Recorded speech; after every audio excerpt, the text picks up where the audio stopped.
Hello and welcome to the Circle Talk Show that comes on your way every Thursday.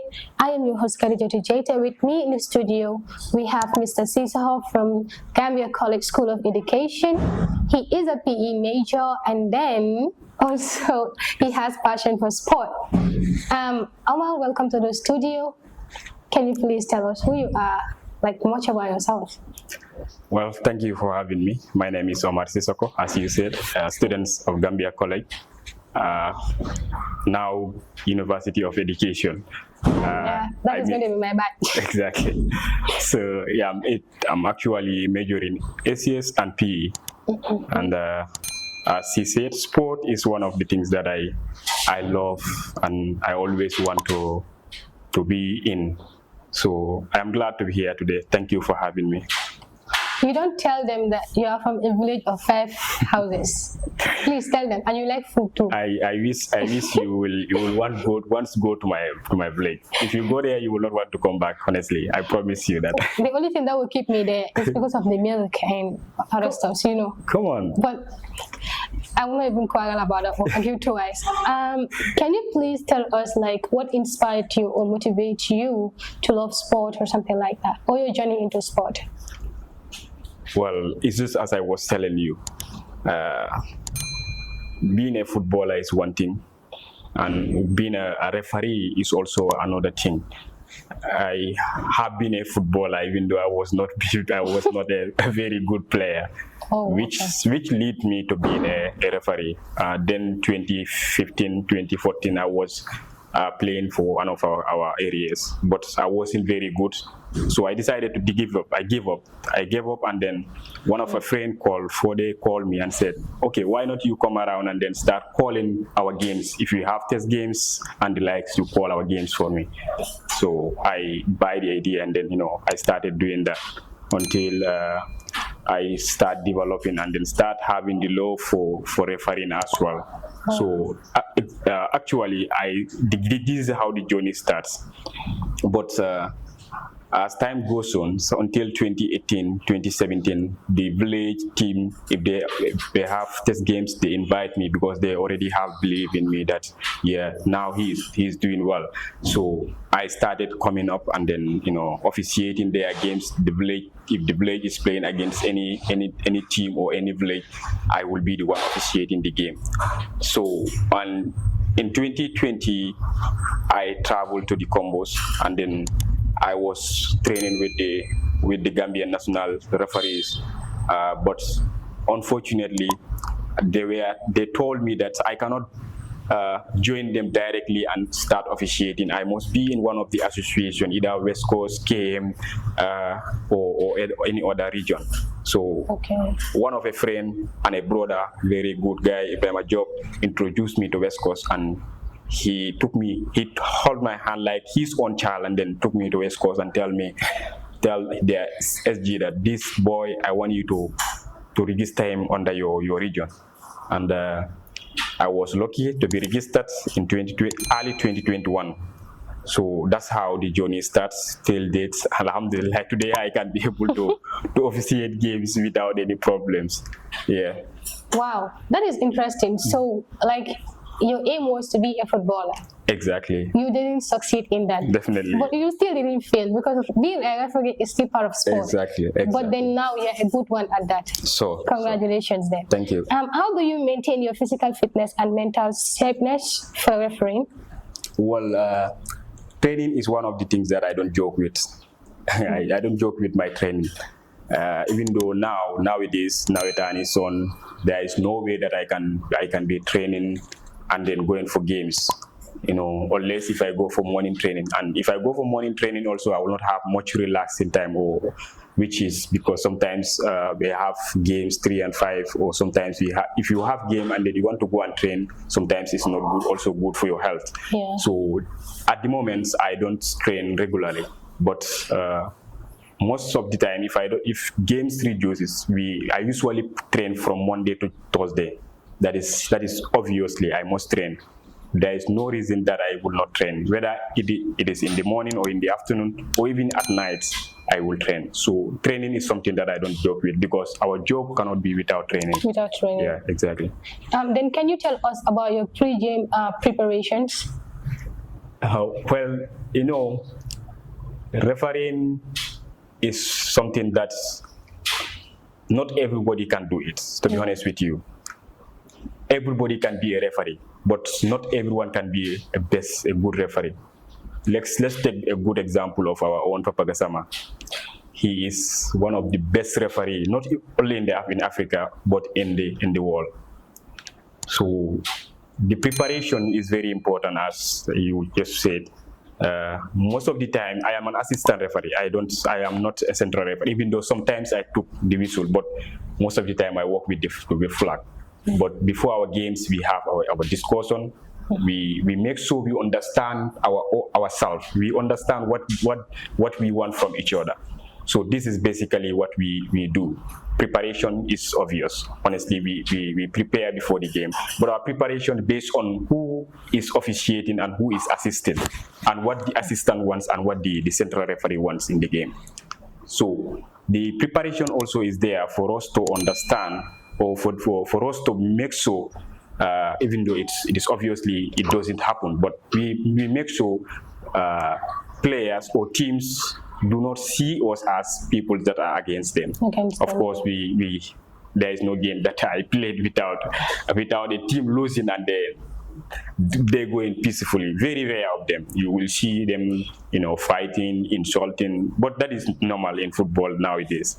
Yeah, but the preparation is always there. We always there. Regarding about the supporters, sometimes it's crazy. How do you stay focused? Because sometimes, like you said, you usually go with the flag. And then when supporters are outside, sometimes they will just be insulting and all that. How do you cope with that? You just give a blind ear. Give a blind ear to it. Because if you want to listen to what people are saying outside, obviously you cannot focus. The only thing that we don't entertain is they being in the pitch, or coming into the pitch, or coming closer to us, to the extent of we cannot even have any way to move around. But apart from that, insulting, saying all whatever they want, as supporters, we don't have any business with that. Yeah, that is our job. And then if you want to progress, you have to give a blind ear. So that is it. It's not as anything that you had outside you have to talk, or stop the game and then address it. No, it's not. Sometimes it's not necessary. What about the disagreement between coaches and players sometimes? Yeah, it is so unfortunate. I'm sorry to say this, but most of our coaches and players in particular, they don't understand the game. Understanding of the game is lacking. For them, what they believe is referees spoil their games, and that is the reason why most of this violence happens. When you are given a captain or a ban, it means you are responsible for your team, not for the referees. But it's so unfortunate that some captain will follow you to the extent that you cannot even able to concentrate.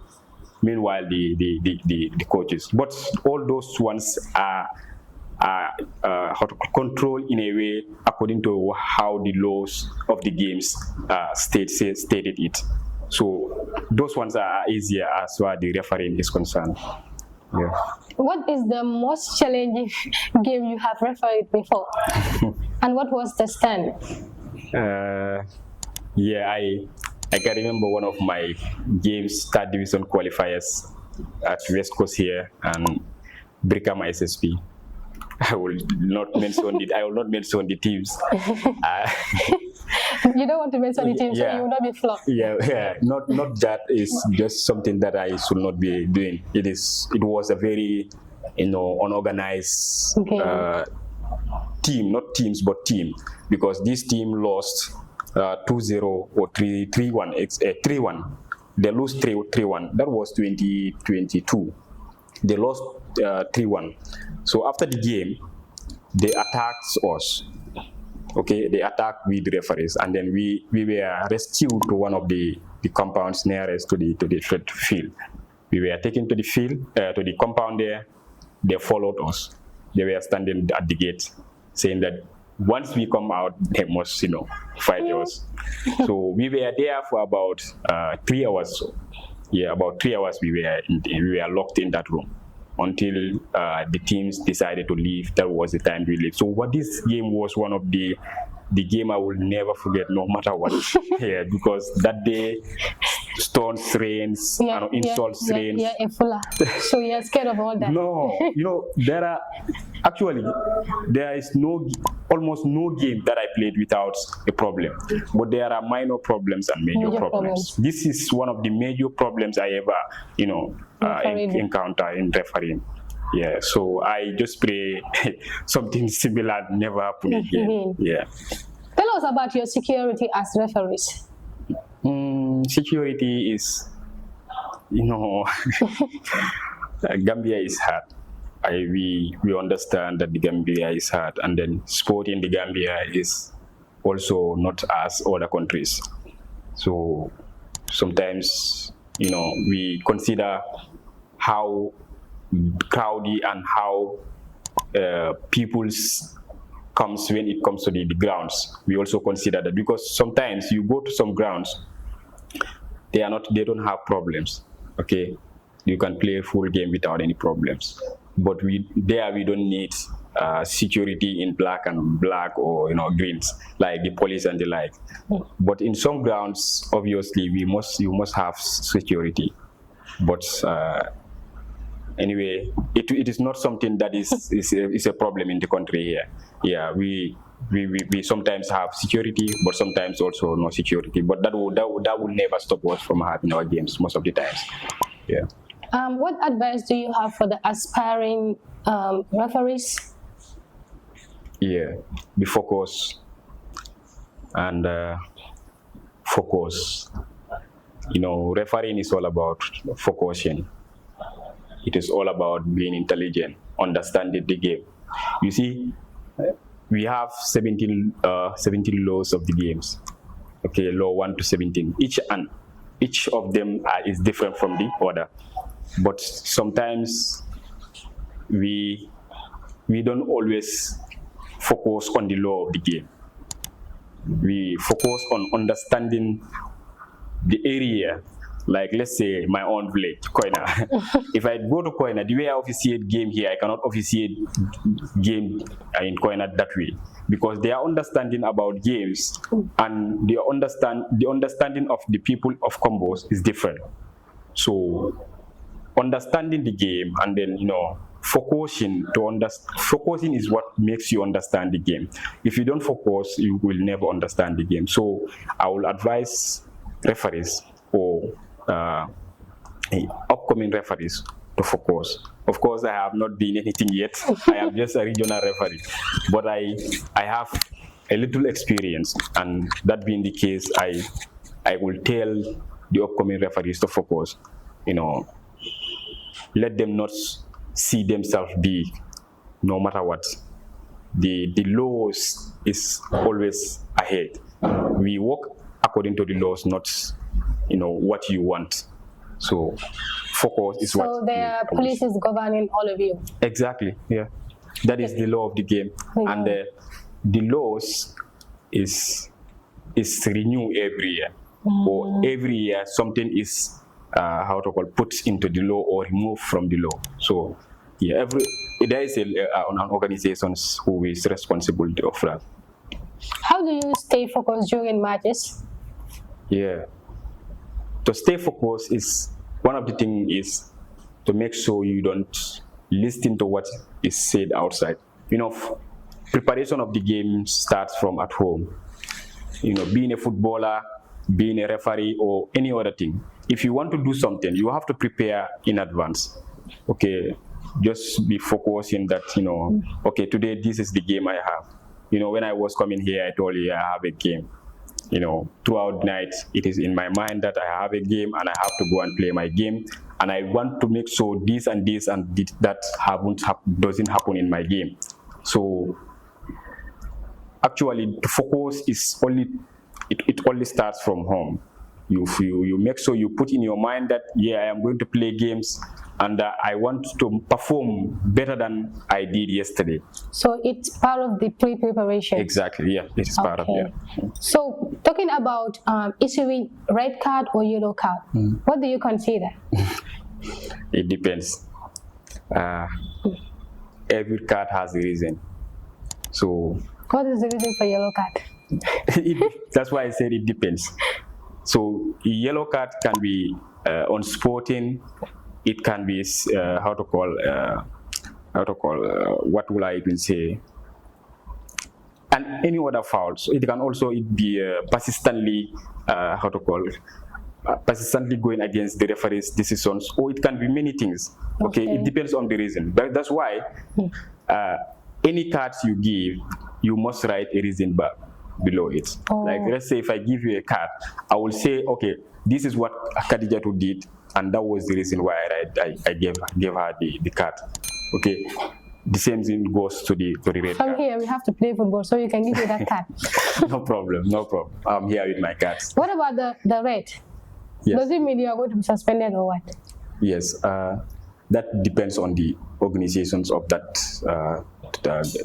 tournament. Yeah, but most of the times, red cards, if it is given to you direct, you might be suspended for 2 or more games. But if you are given a yellow card in a game twice and a red card, it means you can be suspended only 1 game, unless otherwise. Okay, otherwise means if when going out you did something unlawful or something like that, you might be suspended extra to your second yellow card and then the red card. Okay, so that is obviously there is a difference between second cautionable and a direct red card. Yeah. Oh, interesting. So how do you make sure that the game flows smoothly? To implement the laws of the game. And as I was saying, also to understand the game. If you understand the game, you can be able to know how to implement your laws. That is the general thing that I would say. Just understand the game and also implement the laws of the game. Yeah. Okay. So when it comes to additional times, how is it done? Yeah, additional time. Is that decision made by the referees or? Exactly. Yeah. It is given by the referee, the central referee. Okay. He's the overall boss. He's the one that controls the time. I mean, we all have our times, but his time is the official time. He can stop his time. He can, he can also keep it going, and then make sure he knows how many times is wasted. And at the end of the half or at the end of the game, each half he will add that actual times in it. So additional time is always given by central referee, communicated to the fourth referee or. So you guys are supportive or responsive to the central referee? Yes, we are assistants. That's why we are called assistants. Though then they call us landsman. Means we run at the line. But now our responsibility is beyond that. Even though our main responsibility is ball in and out, means if ball goes out, we are the one that indicated. Okay, and if offsides happen, we are the one who indicated. But now we can go beyond that. We can take fouls nearer. Okay, so that is basically the reason why we are called now assistants. We can assist the referee as much as we can. Yeah. That is interesting. Sure. Thank you so much for coming over. This is actually interesting, and I hope you have inspired and motivated the younger ones that are coming up to become like you one day, or to be more than you one day, inshallah. I was saying I haven't been anything yet. Actually, I haven't been anything yet. You have been something. My aim is to play for the national. As a level of national referees and also an international referee. Inshallah. Means to have the badge, but I'm not anything yet. You are something yet. No. It's just like step by step. So look, you were playing a football, you were not good at that. So now you want to be a referee. So from the village to here now. So Alhamdulillah. Then one day, who knows, I'll be watching you at AFCON. I'll be like, but this is Omar. He used to annoy me at school. I'll be saying all that, and you were so annoying. Well, that was school days anymore, and it is not anymore. Yeah. Thank you so then much. Then I can be saying it. And then thank you so much for answering to our call. We really appreciate it. Yeah. And I hope you have motivated those that are watching this program. Yeah. What do you have to say before we conclude? Thank you for watching, and please subscribe to the either YouTube channel or TikTok channel. It helps these young ladies and gentlemen coming. This is not only, I don't come here because I want to show up, but I come here because she is a college, she is a student, and also I want to give a support her hand. I know I don't have enough to open a studio for her, but if she is working in a studio, the only thing that I can do is, if she invite me, I will come and attend, and then also it will be a contribution either one way or the other. So please let's start motivating and supporting our youths, whether being ladies or men. They all have equal, rights, and they can all do better if they are given the responsibility. So I am very grateful to be here today, and thank you so much for your invitation. I am so much grateful. Thank you so much for that wonderful contribution and encouragement to the viewers and even myself, because I'm learning and I also learn. Because like you have said certain things that I wouldn't know how it goes. Because sometimes while watching football, I will see like supporters would react otherwise. I'll be like, even at school games, students would, like, if class is playing, or teachers, like junior teachers are playing against senior teachers, what the students will complain. Even those that are inside the field play wouldn't complain, because they don't know and they don't understand. People like me, we don't even know what sport is. Exactly. We will just be there shouting all that until our voice is gone. This is the problem I have, even in class. But it's normal. I also want to try to make sure I do my contributions to make sure those in class understand little about the game, so that they can also able to expand it to the society. But as time goes on, I believe it was told it's 100 things we need to know about football. I only need 10. I only know 10 things. 10, only 10. I'm telling you. I know. Oh, thank you so much. He is a boy from a village of just 5 houses. Like I said before, they like food, and he even like food. As he is sitting here, he is very hungry. I told you. Starving. I will take you to my village. You will not want to come back. Thank you so much. No worry. Thank you so much.